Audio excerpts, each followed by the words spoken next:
I get to unveil the new banjo today, so I'm super excited. Here we go. Try not to knock it over in the process. There we go. Yeah, beauty.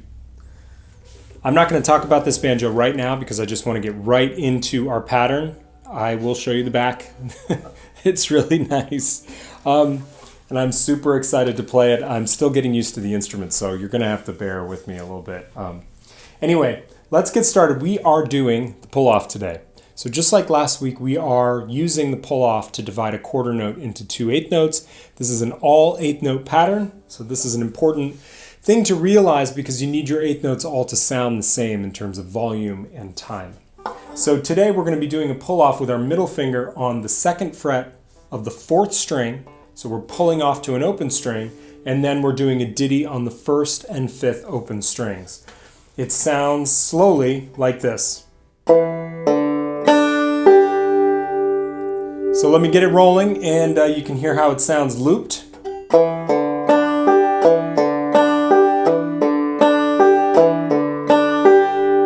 Pay really close attention to the velocity of your notes, making sure they're all even.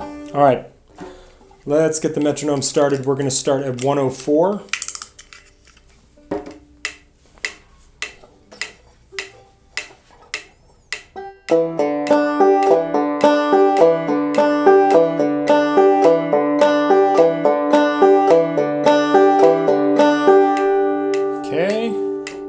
Move up to a mid-level jog. Let's do 144. We're sticking with fours today.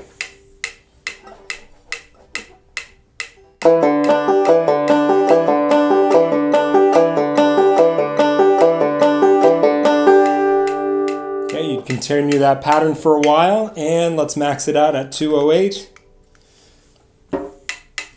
Oof. Okay, let's see if I can do this.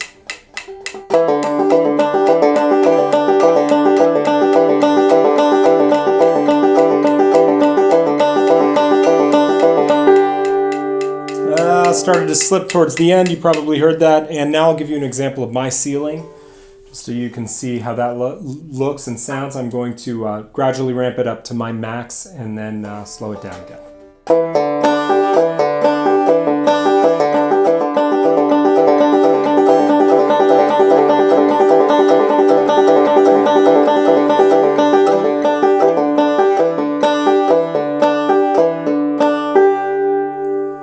So now let's talk about the mechanics of what's going on here. Again, this is an eighth note pattern. It's really important to realize that all these notes have the same value in time, and until further notice, they should be all equal volume. We're not working on dynamics right now. We're trying to get as accurate as we can, like a watch, like a metronome, like a machine even. So one of the big pitfalls with pull-off, is that the player will initiate the pull too early. And this goes right back to us being very deliberate and careful about how we're measuring our time with eighth notes. That if your eighth note timing is off, you will often initiate your left hand techniques, your fretting hand techniques too soon, because I don't know why the reason is. I think it's because they're exciting and they're fun and they're active. So we kind of want to rush into them, which in turn causes those patterns to feel and sound rushed. So as you're doing this, this is such a good exercise, because the telltale sign of a rushed eighth note pattern, other than the fact that the eighth notes sound rushed, is that with the pull-off, you will drag the initiating note, you will drag the fretted note sharp. Here's what that sounds like.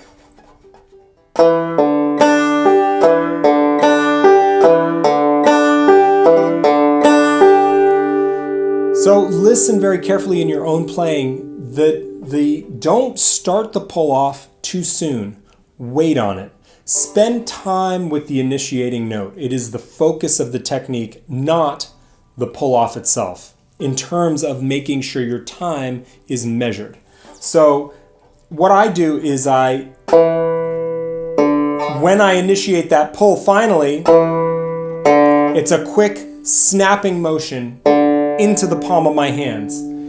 I'm using the third string in this instance as my stop of the pull, because just like with the right hand, where we're punching through the strings into a target sort of behind the head of the banjo, we are pulling through this string to get the best tone. It's the analogy I use in teaching is that it's like breaking a board in karate.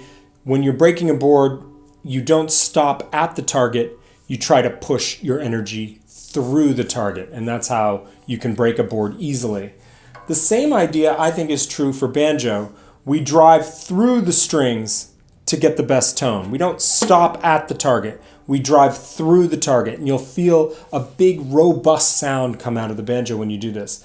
I think the same principle applies to left hand work, to fretted hand work, where we are pulling through the string, and actually I'm dead ending into my third string.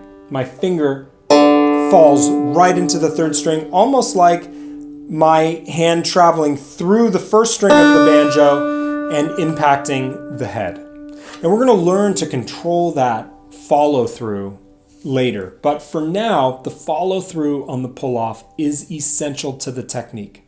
So pay close attention to how you deal with that. And let me just now close out by just talking about this banjo just a little bit. I think I'm going to do a short video, a couple minutes on it where you guys can see it up close. A bunch of my students have already seen it for in-person and Skype lessons, but lots of you haven't. So it is an ohm. You guys probably know that I love, love, love ohm banjos. I was not shopping for a banjo when this fell into my lap. I was minding my own business, and I played it, and it came home with me because it was totally and utterly remarkable. It feels alive to play. It's the most alive sounding banjo I've ever played. It has a ton of tone, a ton of sound that I'm still learning to control. So you'll have to bear with me over the course of the next few months as I learn the nuances of the instrument. It just has so much sound. My right hand can be so much lighter now.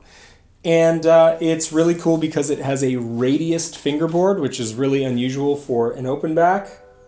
It's got a slight arch on it, and it's like butter in the hands. Butter. And not only does it play really perfectly and sound wonderful, but Glenn Carson, an incredible inlay artist, did the inlay, modeled after turn of the century rifle engraving, which is completely and amazingly cool. And he's a lovely man and really a genius. So anyway, that's a little bit about this. The gold banjo is gone. It's gone to a new home, which I'm really sad and happy about. And cool. So I'll see you guys next weekend, and have a good week. Let me know if you're struggling with your pull-offs. We got something really cool next week. Looking forward to it. We'll see ya.